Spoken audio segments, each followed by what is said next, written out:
Em 485 a.C., quando conquistada pelos babilônios, Israel era uma terra árida, onde os poucos camponeses que a habitavam davam duro para sobreviver.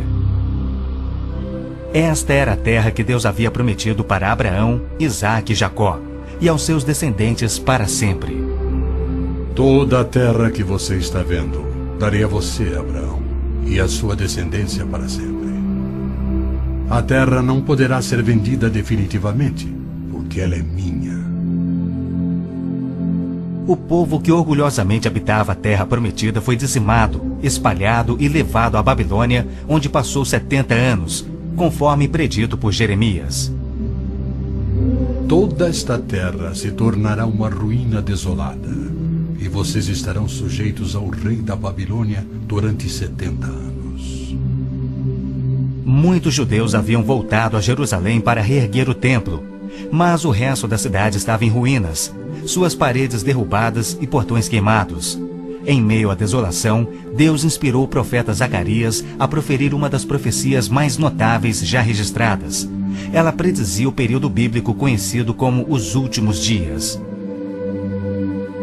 Farei de Jerusalém uma taça que embriague todos os povos ao seu redor. Farei de Jerusalém uma pedra pesada para todas as nações.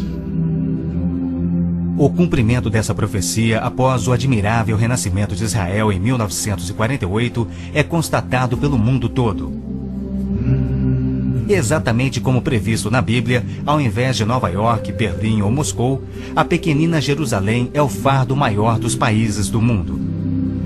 O peso que ela tem é tal que o Conselho de Segurança das Nações Unidas dedicou quase 1/3 das suas deliberações a Israel, que representa apenas 1/1000 da população mundial.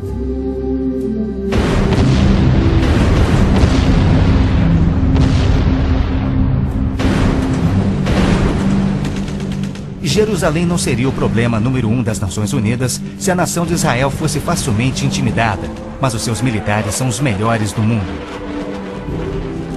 Naquele dia farei que os líderes de Judá sejam semelhantes a um braseiro.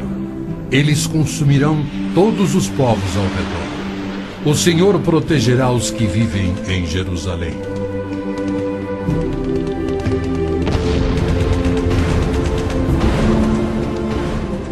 E exatamente como previsto, Israel tem devorado quem o ataca, vencendo todas as guerras, apesar de enormes desvantagens.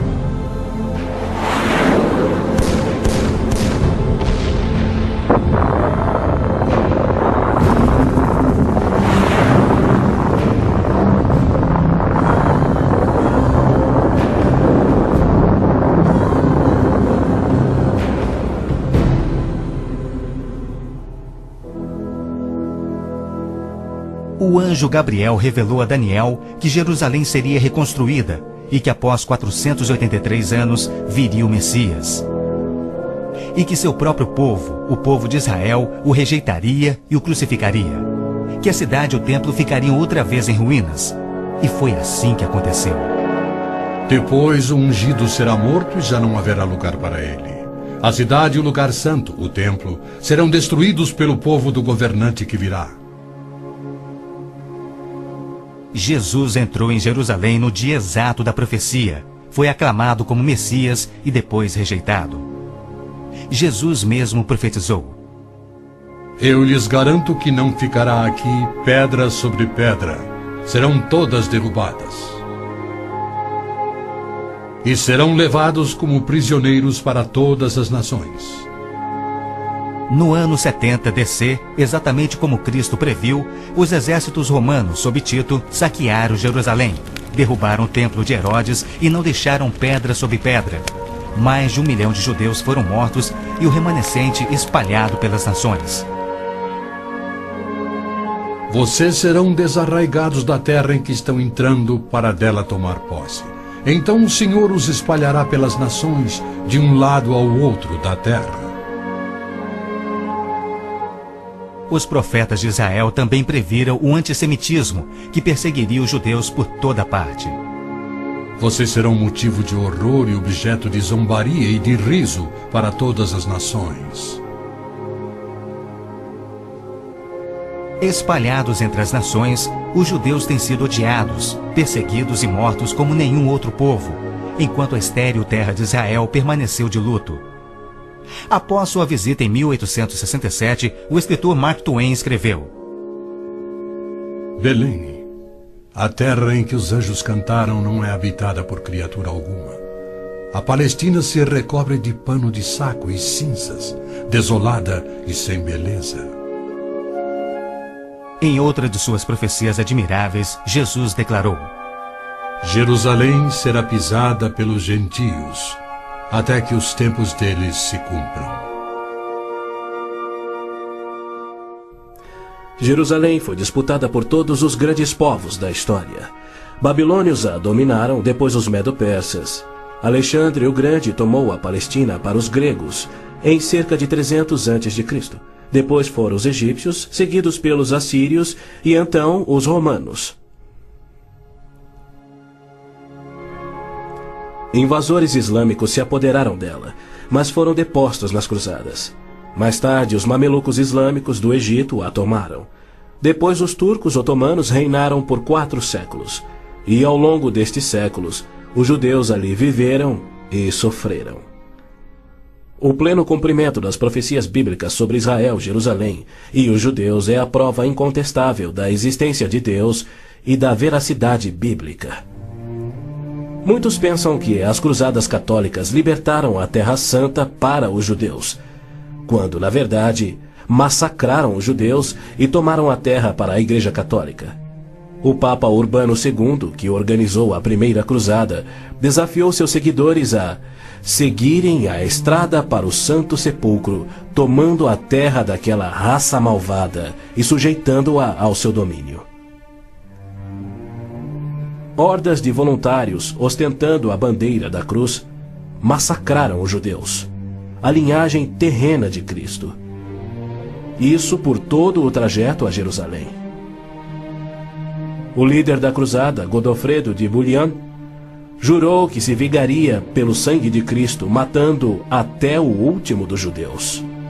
Ao tomarem a cidade de Davi, seus homens perseguiram os judeus até a sinagoga e atearam fogo nela.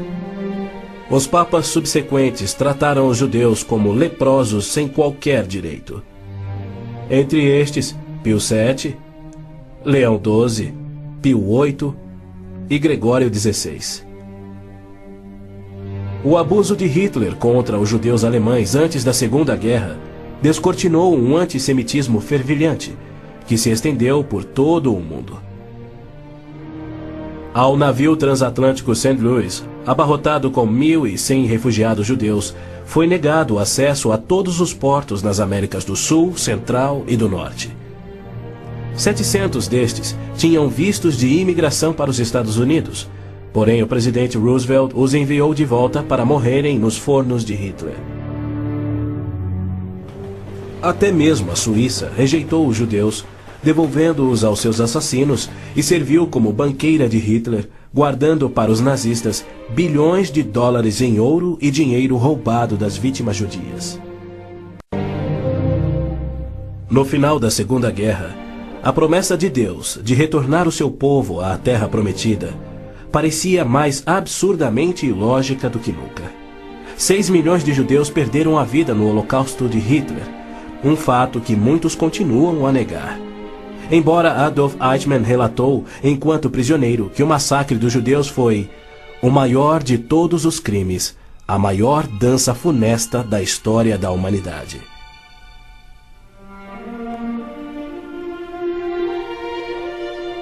E o mais incrível é que, após a guerra, centenas dos esqueléticos sobreviventes, libertados dos campos de extermínio, foram mortos em toda a Europa. Porém, Deus não esquecera das suas promessas. De 1945 a 1948, apesar de um cruel bloqueio naval inglês, 10 navios antigos contrabandearam 70.000 sobreviventes do Holocausto para dentro da Terra Prometida. Nas palavras de um dos sobreviventes, os velhos navios e a frota britânica eram ameaças menores que a vida na Europa.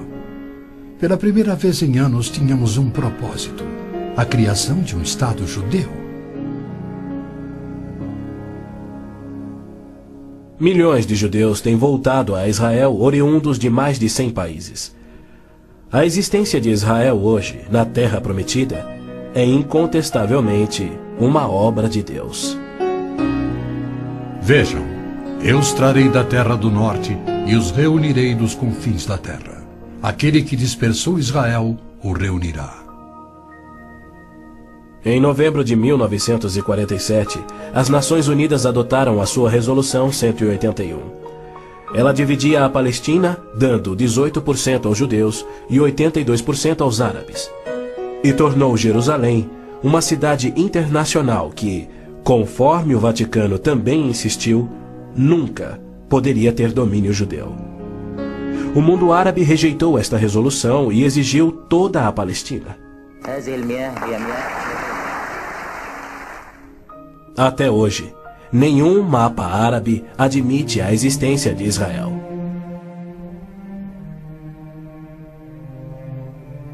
Em 14 de maio de 1948, Israel declarou sua independência. E foi imediatamente invadido por 6 nações árabes. Seus soldados eram várias vezes mais numerosos que os colonos judeus e tinham superioridade indiscutível em armas, tanques e aviões. Tendo recebido da ONU uma faixa estreita e indefensável de terra, rodeada de inimigos dispostos a exterminá-lo, Israel deveria ter sido aniquilado. Porém, para a surpresa do mundo inteiro, que torcia para os seus inimigos, os colonos israelenses derrotaram os que buscavam destruí-los, exatamente como Deus prometera. E assim tem acontecido em guerra após guerra, à medida que seus inimigos têm tentado aniquilar Israel. Sim, é isto mesmo. A aniquilação é o seu propósito declarado. Os muçulmanos têm como dever religioso a exterminação dos judeus. Eles sonham com sua destruição e promovem festividades para honrar os assassinos dos inocentes cidadãos de Israel. O fundamentalismo islâmico começa a varrer o nosso mundo. O próprio Maomé declarou: A última hora não virá antes que os muçulmanos lutem contra os judeus e os muçulmanos os matem. Mas por que a imprensa chama os terroristas muçulmanos de radicais e extremistas? Na verdade, eles apenas estão sendo fiéis ao islamismo. O Corão ordena: Não tomeis por confidentes amigos os judeus nem os cristãos. Matai os idólatras, os não muçulmanos, onde quer que os acheis. Capturai-os, acossai-os e espreitai-os.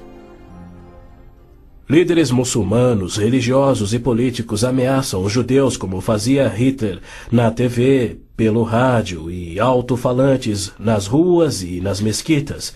Quando Gaddafi brada: a batalha de Israel será tal que Israel deixará de existir, ele fala por todos. O extermínio de Israel é transmitido aos muçulmanos desde o aleitamento. Um ministro da educação da Síria escreveu: O ódio com que doutrinamos as mentes dos nossos filhos desde o parto é sagrado. Um livro-texto de adolescentes egípcios declara: Israel não viverá se os árabes forem firmes no seu ódio. E um livro de pré-adolescentes diz: Os árabes não desistem de trabalhar em prol do extermínio de Israel. É uma loucura Israel tentar firmar acordos de paz com inimigos como estes, mas a pressão mundial o obriga a isto.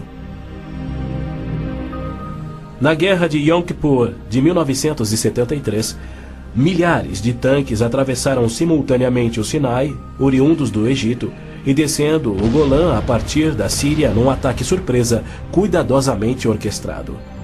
As forças militares de Israel estavam todas de licença, celebrando a mais sagrada de suas festas religiosas, levando, portanto, 3 dias para que se mobilizassem. 300 mil israelenses enfrentaram 1,2 milhões de árabes. Escapando por um fio da derrota, Israel sofreu pesadas baixas. Mas, em cumprimento incontestável da admirável profecia de Zacarias, de que as tropas judias seriam como fogo que consumiria as nações vizinhas, Israel expulsou os seus inimigos. Em retaliação por ter se defendido, 61 nações romperam relações diplomáticas com Israel, enquanto nenhuma nação repreendeu os árabes por seu ataque surpresa. Este tenso e custoso estado de alerta de Israel tem sido manipulado de modo a acusá-lo de perpetrador de violência infundada contra vizinhos amantes da paz. O antissemitismo é uma força motriz da mídia mundial, que é muito influenciada pelo dinheiro do petróleo. Não se veicula nenhuma crítica aos árabes e suas repetidas ameaças de extinção de Israel. Quando Israel deportou 400 terroristas do Hamas e do Jihad Islâmico por terem matado e mutilado centenas de seus civis, foi criticado pela mídia internacional e censurado pelas Nações Unidas. Mas quando o Kuwait deportou 300 mil palestinos, em sua maioria civis inocentes, a mídia fez pouco caso e as Nações Unidas ignoraram o fato. As Nações Unidas são flagrantemente pró-árabes e contra Israel.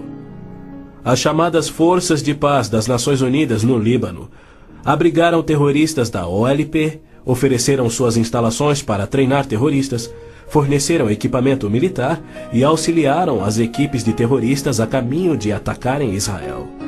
Quando Israel se viu pressionado a ponto de invadir o sul do Líbano para expulsar a OLP, descobriu na área das Nações Unidas estoques suficientes de armamentos para sustentarem uma invasão de 1 milhão de homens.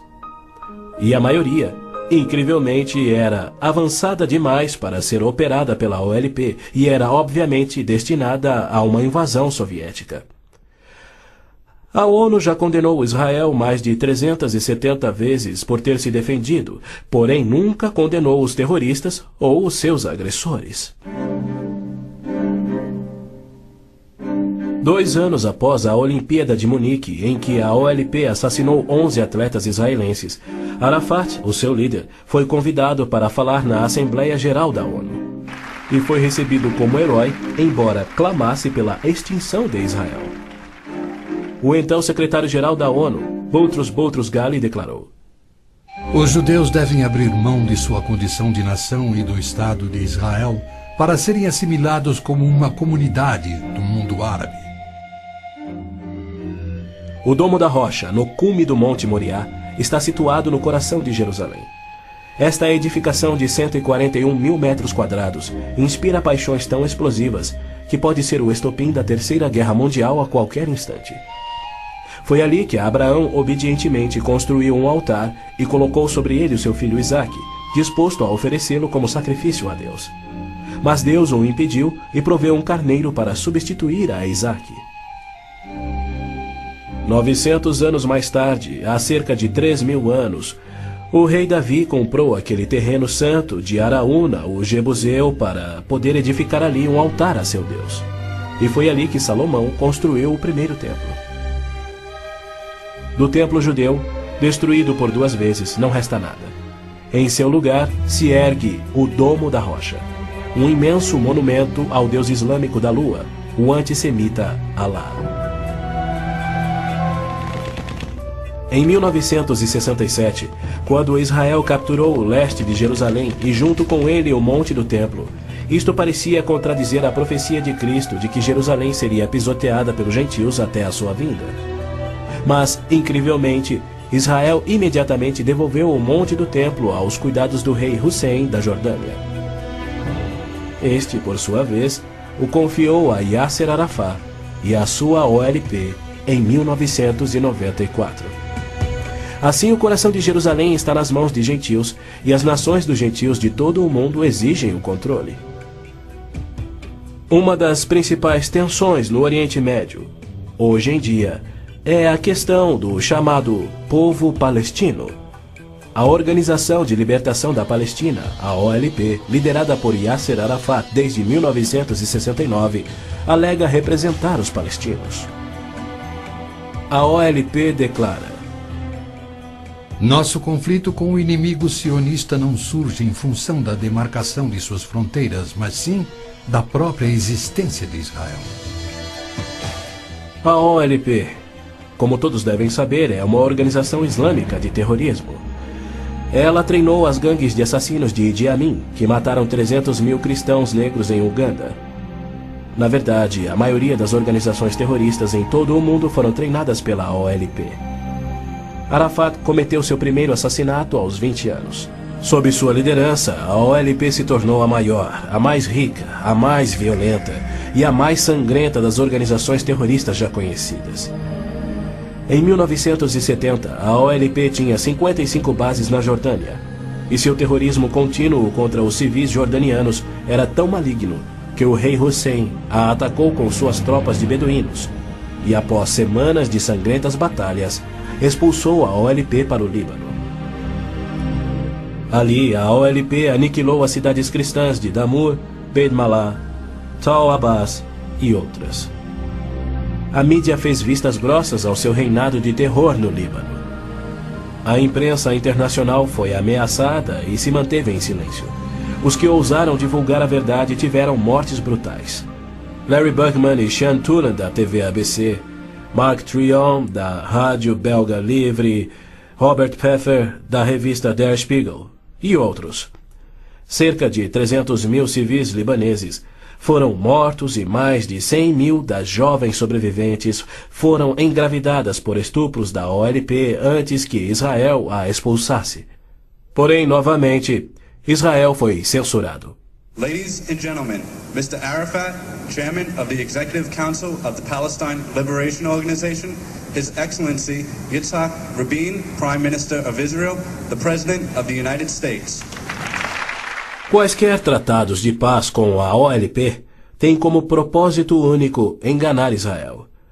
O modelo que os muçulmanos seguem hoje foi dado por Maomé.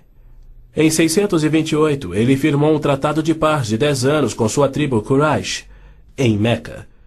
2 anos mais tarde, ele atacou Meca, matando os homens e escravizando as mulheres e crianças. Arafat declarou publicamente: Em nome de Alá, eu não considero o acordo de paz entre a OLP e Israel mais do que o acordo assinado entre nosso profeta Maomé e a tribo Quraysh. A paz para nós implica na destruição de Israel.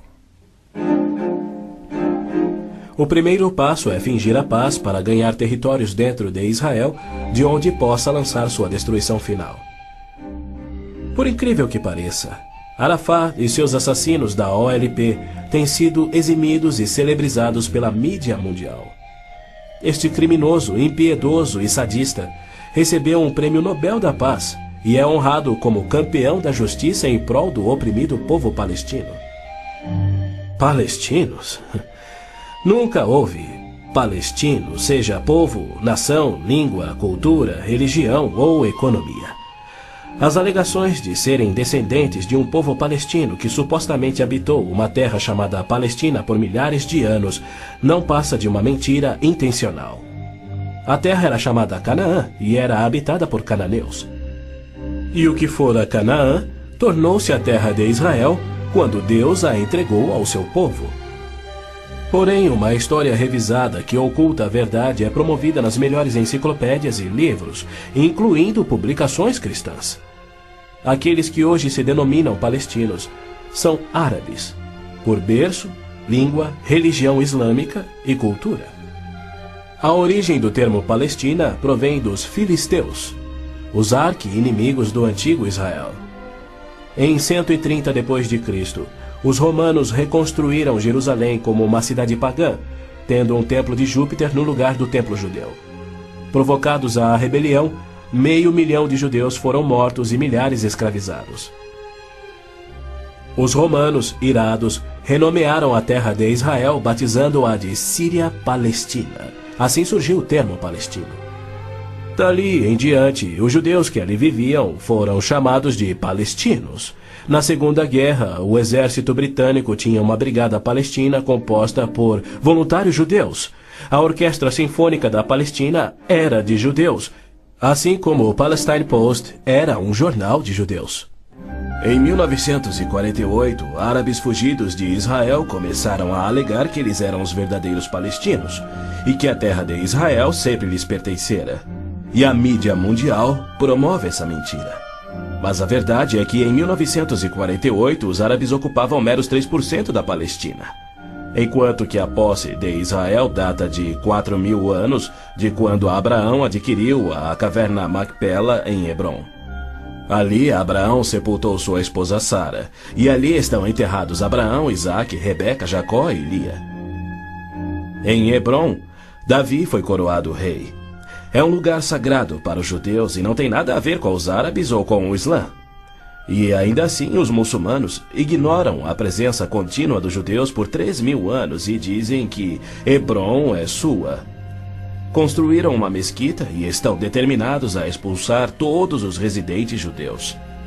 Há meio século, o mundo convive com o problema de centenas de milhares dos autodenominados refugiados palestinos da guerra pela independência em 1948.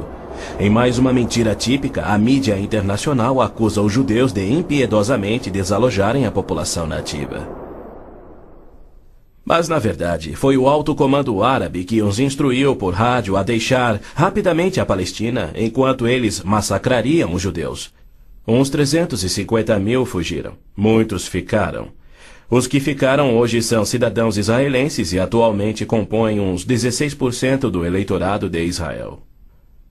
A Jordânia anexou o território palestino designado pela ONU, expeliu todos os judeus, destruiu as sinagogas judaicas e renomeou de margem ocidental as terras conhecidas por Judeia e Samaria desde os tempos bíblicos. Apesar dos milhões de dólares em jazidas de petróleo e uma área terrestre 700 vezes maior do que a de Israel, as nações árabes se recusam a aceitar quaisquer refugiados de 48 e a dar-lhes vida normal. Somando milhões devido à sua alta taxa de natalidade, hoje eles são restritos a vergonhosos acampamentos de refugiados em Gaza, Jordânia, Líbano, Síria e na margem ocidental. Estes infelizes são mantidos assim para que seu infortúnio seja exibido como propaganda. Por outro lado, o recém-formado Estado de Israel, cuja população somava 600.000, absorveu rapidamente 820.000 refugiados judeus que fugiam das terras árabes, onde por 13 séculos, desde o advento do islamismo, eram sujeitados a surras e cusparadas nas ruas e mercados. Centenas foram brutalizados ou mortos pelos muçulmanos em surtos imprevisíveis de violência e tiveram suas posses confiscadas. O renascer de Israel propiciou um refúgio acolhedor para o qual fugiram. Israel já assimilou milhões de imigrantes. Mais de 1 milhão de refugiados ficaram sob o domínio de Israel nos acampamentos em 1967, na Guerra dos 6 Dias.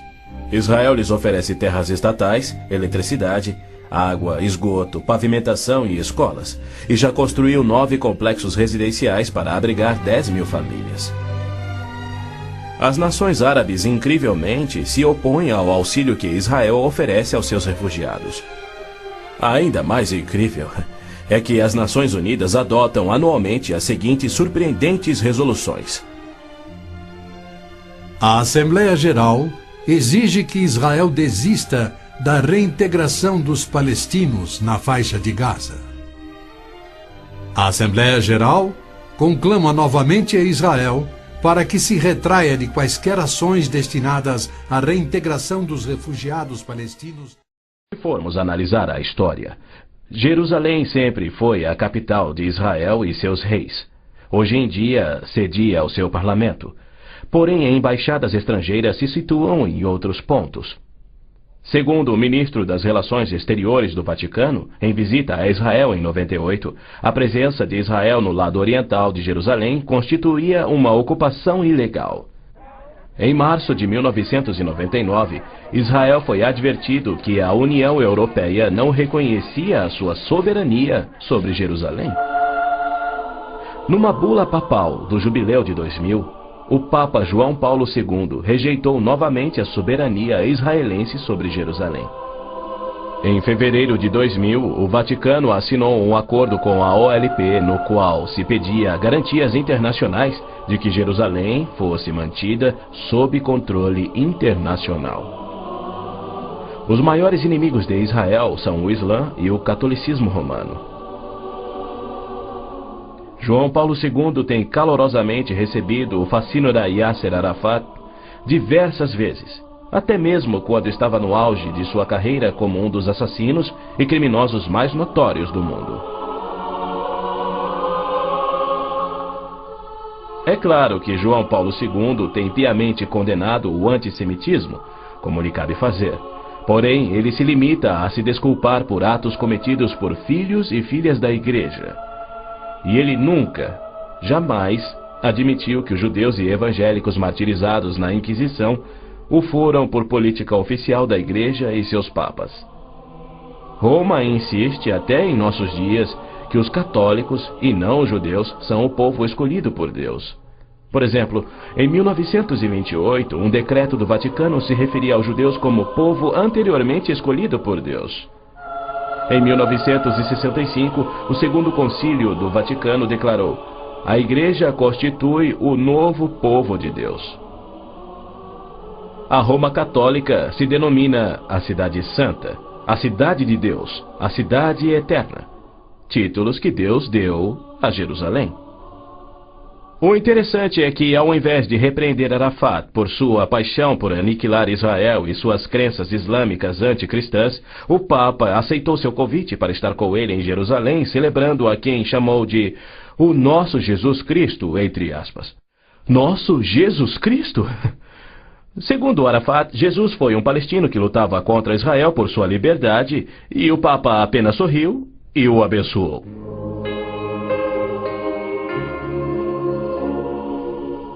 Os judeus culpam a Cristo e aos cristãos pelo antissemitismo do catolicismo romano.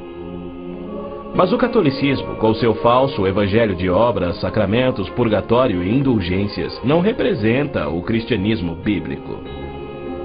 Nenhum cristão verdadeiro poderia ser antissemita. Jesus foi um judeu. Inclusive, a Igreja Católica matou muito mais evangélicos do que judeus.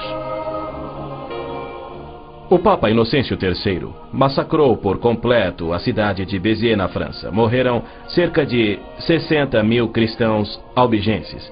E segundo o Papa, foi o auge do seu papado. Os exércitos dos papas levaram um século para exterminar os albigenses, e o mesmo destino foi imposto aos valdenses, huguenotes, husitas e outros. No massacre de São Bartolomeu foram chacinados 70 mil huguenotes, mais 200 mil foram mortos depois e 500 mil fugiram da França para salvar a vida. E como estes, há muitos outros exemplos. Hitler não assassinaria os 6 milhões de judeus se os séculos do antissemitismo romano não tivessem preparado o caminho.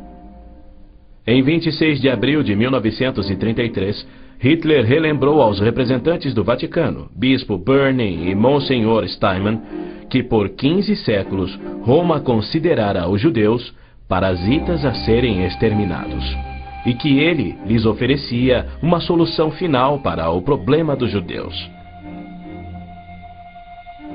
Antes de se tornar o Papa Pio XII, o cardeal Eugênio Pacelli, núncio papal da Alemanha, entregou dinheiro do Vaticano a Hitler para formar o partido nazista. Ao se tornar Papa, Pacelli enviou uma mensagem de apoio ao Führer. Ao ilustre Herr Adolf Hitler, Führer e chanceler do Reich alemão. É com grande prazer que recordamos os muitos anos passados na Alemanha como núncio apostólico, ocasião em que fizemos de tudo para estabelecer relações harmoniosas entre a Igreja e o Estado. Agora, suplicamos ainda mais fervorosamente para alcançarmos este alvo. Era 1939 e os abusos de Hitler, bem como suas intenções para os judeus, já eram conhecidos em todo o mundo.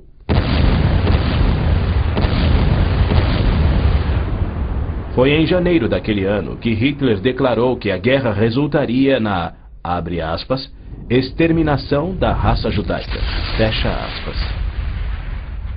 Die Völker noch einmal in einen Weltkrieg zu stürzen, dann wird das Ergebnis nicht der Sieg des Judentums sein, sondern die Vernichtung der jüdischen Rasse in Europa. Após 4 anos, em 22 de junho de 1943, enquanto pairava a fumaça de judeus incinerados nos céus da Europa, o Papa Pio XII, em contraposição à promessa de Deus, escreveu ao presidente Roosevelt tentando dissuadi-lo de tornar a Palestina em terra judia. Não existe precedente histórico para justificar o regresso de um povo a uma terra deixada 19 séculos antes. Se os hebreus desejam um lar, não seria muito difícil encontrar um território que lhes sirva melhor que a Palestina. Com o aumento da população judaica naquela região, graves novos problemas surgiriam. Sem precedente histórico, Deus o havia prometido. Pio XII nunca condenou o Holocausto em público. Tampouco buscou dissuadir Hitler do seu intento de aniquilar os judeus. Porém, ele se manifestou, de forma bem enfática, contra o regresso dos judeus à terra de Israel, que Deus lhes dera como herança eterna.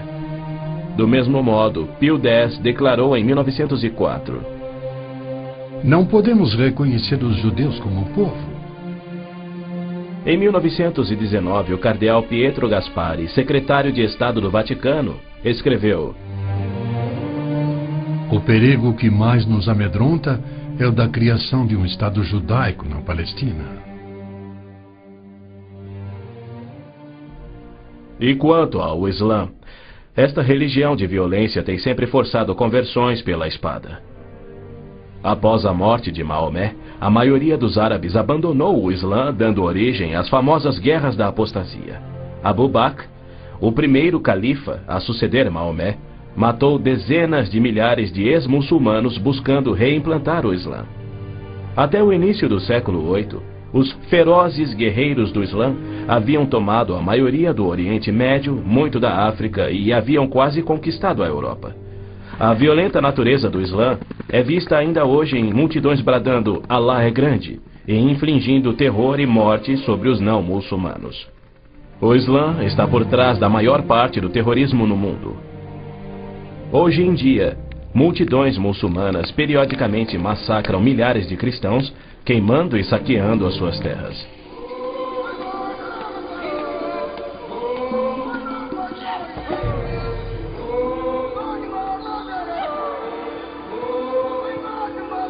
No sul do Sudão, milhões de cristãos negros estão sendo privados de alimento, escravizados e até mortos pelo governo islâmico do norte. É verdade que os judeus foram mortos durante as cruzadas, mas isso foi contra o ensinamento de Cristo e seu divino exemplo.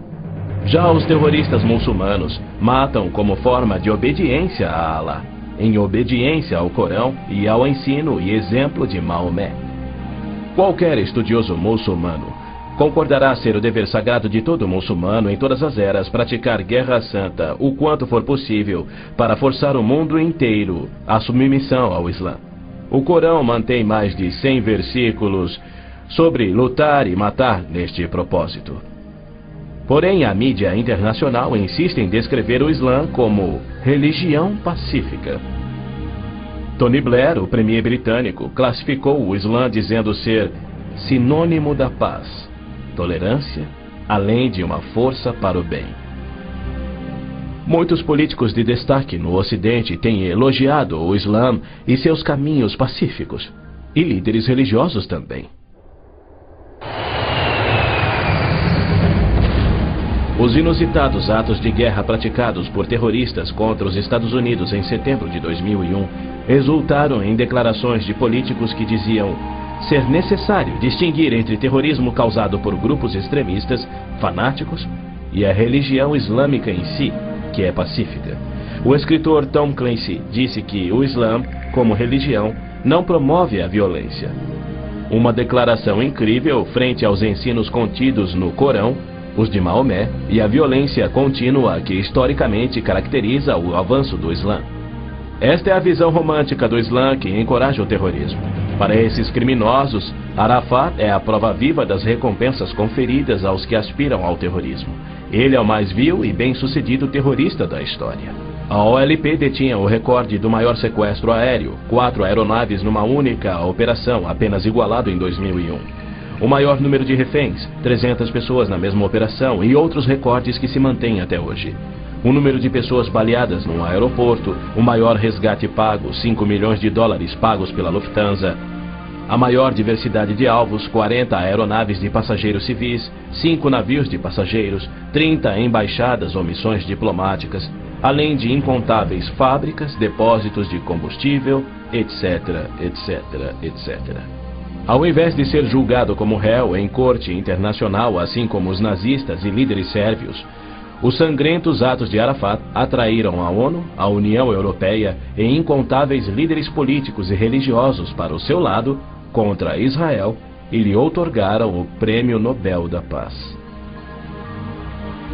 O que confere a pilotos habilidosos a coragem e o ímpeto de se apoderarem de jatos comerciais e arremetê-los contra edifícios civis ou militares, ou outros que se suicidam explodindo ônibus em Tel Aviv? Somente uma coisa: a garantia islâmica do paraíso para os que morrem na jihad.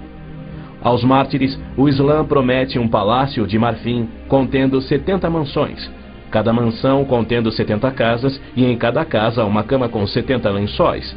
E em cada lençol uma linda virgem que recupera sua virgindade a cada vez que o mártir a possui. Lhe é prometido que o seu apetite para o sexo e alimento será igual ao de 100 homens.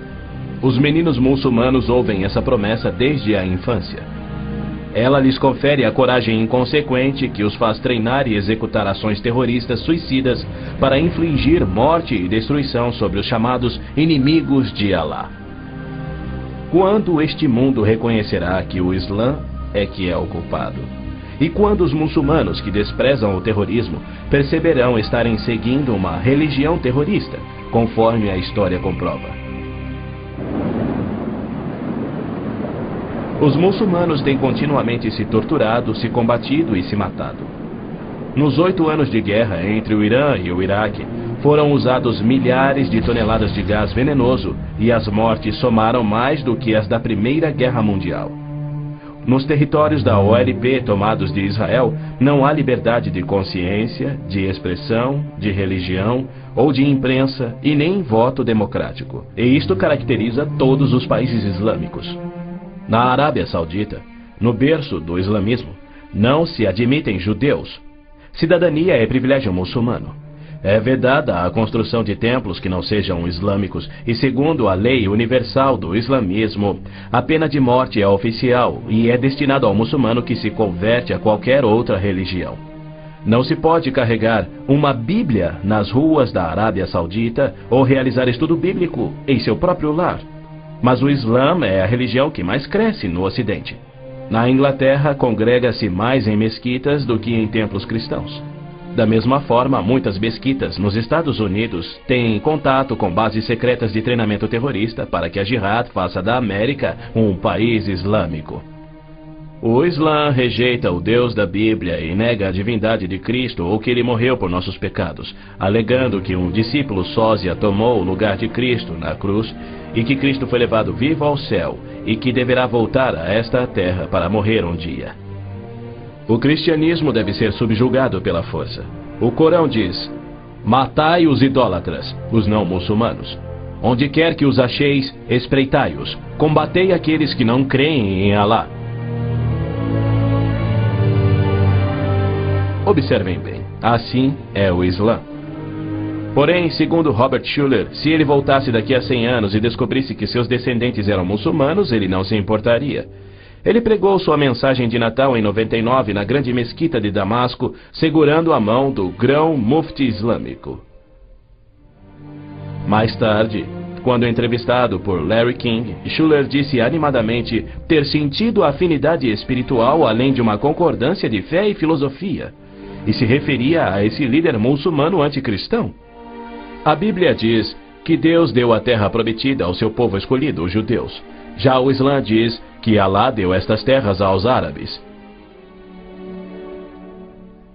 Assim se desdobra um tremendo conflito entre o Deus de Abraão, Isaque e Jacó, que ama os judeus, e o Deus de Maomé, que odeia os judeus e pede a sua destruição. O conflito real não é entre judeus e árabes, mas entre o Deus da Bíblia, cujo nome é Javé, e o Deus do Corão, chamado Alá. 12 vezes no texto bíblico Deus refere-se a si mesmo como o Deus de Abraão, o Deus de Isaque e o Deus de Jacó. Então, Javé declarou a Moisés: Diga aos israelitas: o Senhor, o Deus dos seus antepassados, o Deus de Abraão, o Deus de Isaque, o Deus de Jacó enviou-me a vocês. Esse é o meu nome para sempre, nome pelo qual serei lembrado de geração em geração. É Satanás que tem inspirado 3.000 anos de antissemitismo. Se os judeus fossem destruídos, o Messias não poderia nascer. Mesmo após a vinda de Cristo, se Satanás destruísse os judeus, Javé seria um mentiroso, incapaz de cumprir sua promessa de restaurar a terra a Israel, para que dali Cristo reinasse no trono de Davi na sua segunda vinda. A integridade de Deus tem a ver com a sobrevivência de Israel. Embora não conste uma única vez no Corão, há mais de 800 menções de Jerusalém na Bíblia. Dela é dito repetidas vezes ser o local em que Javé, o Deus da Bíblia, estabeleceu o seu nome para sempre. Yasser Arafat alega que Jerusalém tem sido uma cidade árabe há milhares de anos, quando na realidade ela nunca o foi. Em julho de 1889, constou no jornal Pittsburgh Dispatch que, dos 40.000 habitantes de Jerusalém, 30.000 eram judeus e a maioria do restante era cristã. Quando Israel declarou sua independência em 1948, havia 100.000 judeus vivendo na Jerusalém antiga. Ela foi fundada há 3.000 anos por Davi, o grande rei de Israel, e se manteve uma cidade judia desde então. Não é à toa que mais de 40 vezes a Bíblia se refere a Jerusalém como sendo a cidade de Davi. Ali Deus estabeleceu o trono de Davi para sempre. E naquele trono, o Messias, descendente de Davi, deverá reinar sobre Israel e o mundo. O Senhor Deus lhe dará ao Messias o trono de seu pai Davi, e ele reinará para sempre sobre o povo de Jacó. Jerusalém é um cálice de tontear porque líderes mundiais rejeitam o Deus bíblico e seu plano de paz para Jerusalém e o mundo. A insistência do Vaticano e da ONU de que Jerusalém deve ser uma cidade internacional e dos muçulmanos que dizem que ela lhes pertence constituem desafios ao Deus de Abraão, Isaque e Jacó, assim como a paixão muçulmana pela destruição de Israel. As nações muçulmanas estão se armando com mísseis capazes de portar ogivas químicas e biológicas, além de nucleares. Certamente não são armas de defesa. Todo mundo sabe que tem um propósito único: chover morte e destruição sobre Israel. A Síria já fabricou milhares de ogivas químicas, tem vastos estoques de armas biológicas e triplicou seu poderio militar e aéreo desde a guerra de Yom Kippur em 1973. Israel também tem armas nucleares, atualmente posicionadas em modernos submarinos, e certamente não seria vencido sem utilizá-los. Era a isto que Cristo se referia quando, numa surpreendente profecia que antevia os armamentos modernos, ele alertou sobre uma destruição tão incrível que, se ele não intervisse para interrompê-la, não restaria vida na terra. E se aqueles dias não fossem abreviados, ninguém sobreviveria. O Armagedon é tema frequente nas profecias bíblicas. A Bíblia descreve com clareza os eventos que anteciparão o Armagedon. Milhões de judeus já voltaram a Israel depois de serem espalhados entre as nações. Eles reconstruíram Israel a partir do nada e sentem-se seguros com uma falsa paz. Com a progressão do processo dessa falsa paz, os árabes matam e queimam as casas dos árabes que suspeitam estar cooperando com Israel. Terroristas muçulmanos que matam judeus são honrados nos países árabes. Ruas e feriados recebem os seus nomes. Na virada do milênio, o Prêmio Palestino de Cultura foi outorgado a Abu Daud por seu livro, no qual descreveu como planejou e executou o assassinato de 11 atletas israelenses nas Olimpíadas de Munique em 72. Ainda assim, os israelenses seguem sonhando em alcançar a paz com aqueles que juraram exterminá-los. Logo a seguir, virá aquilo que Jeremias chamou de o tempo da angústia de Jacó. exércitos do mundo, sob o anticristo, serão trazidos ao Armagedon por Javé, no intento de puni-los por terem odiado, perseguido e matado o seu povo Israel, e para disciplinar Israel por sua descrença. Você, anticristo, avançará contra Israel, o meu povo, nos dias vindouros. Trarei você contra a minha terra para que as nações me conheçam, e todas as pessoas da face da terra tremerão diante da minha presença. Reunirei todos os povos para lutarem contra Jerusalém. Depois, o Senhor sairá para a guerra contra aquelas nações. As frases "a minha presença" e "o Senhor sairá para a guerra" indicam que Deus mesmo virá salvar Israel no Armagedon. Zacarias diz: Deus virá como um homem ressurreto que foi traspassado. Este só pode ser o Messias, a quem Isaías chamou Deus poderoso, o Pai eterno. Ouça novamente as previsões dos profetas judeus sobre a rejeição do Messias, sua crucificação pelo seu povo e sua morte pelos pecados do mundo. Perfuraram minhas mãos e meus pés na crucificação.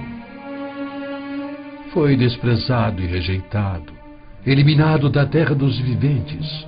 Por causa da transgressão do meu povo, ele foi golpeado. Então o ungido será morto e já não haverá lugar para ele, apenas para os pecados do mundo. Em consonância com os profetas de Israel, João nos revela o Armagedon no último livro da Bíblia e nos mostra Cristo voltando do céu para destruir o anticristo, exatamente como Paulo também profetizou. Vi os céus abertos e diante de mim um cavalo branco, cujo cavaleiro se chama Fiel e Verdadeiro. Seus olhos são como chamas de fogo, e seu nome é Palavra de Deus. Então vi a besta, o anticristo, os reis da terra e os seus exércitos, reunidos para guerrearem contra aquele que está montado no cavalo e contra o seu exército. Mas a besta foi presa, e com ela o falso profeta. Os dois foram lançados vivos no lago de fogo.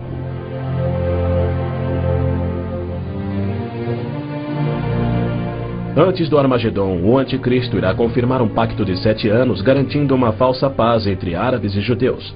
Prometerá segurança a Israel, permitirá que Israel reconstrua o templo e reinicie os sacrifícios de animais, após um intervalo de mais de 1900 anos. O anticristo quebrará seu pacto, cessará os sacrifícios, colocará a sua imagem no templo, declarando ser Deus e exigindo ser adorado. Os que se recusarem morrerão. Com muitos ele fará uma aliança que durará uma semana. No meio da semana ele dará fim ao sacrifício e à oferta. Então será revelado o homem do pecado, chegando até a assentar-se no santuário de Deus, proclamando que ele mesmo é Deus. Foi-lhe dado poder para fazer que fossem mortos todos os que se recusassem a adorar a imagem. A que semana Gabriel se referia? Quando isso acontecerá? Ele disse a Daniel que após 70 semanas ou 490 anos, toda a profecia se cumpriria, Israel seria restaurado e jamais voltaria a desonrar a Deus. No final das primeiras 69 semanas de anos, ou seja, 483 anos, o Messias viria e seria morto. O tempo seria contado a partir da data em que o rei da Babilônia concedeu a autorização para a reconstrução de Jerusalém. A partir da promulgação do decreto que manda restaurar e reconstruir Jerusalém, até que o ungido, o líder, venha, haverá 7 semanas e 62 semanas. Neemias diz ter recebido autorização para a reconstrução de Jerusalém no mês de Nissan do 20º ano do rei Artaxerxes, ou seja, em 445 a.C.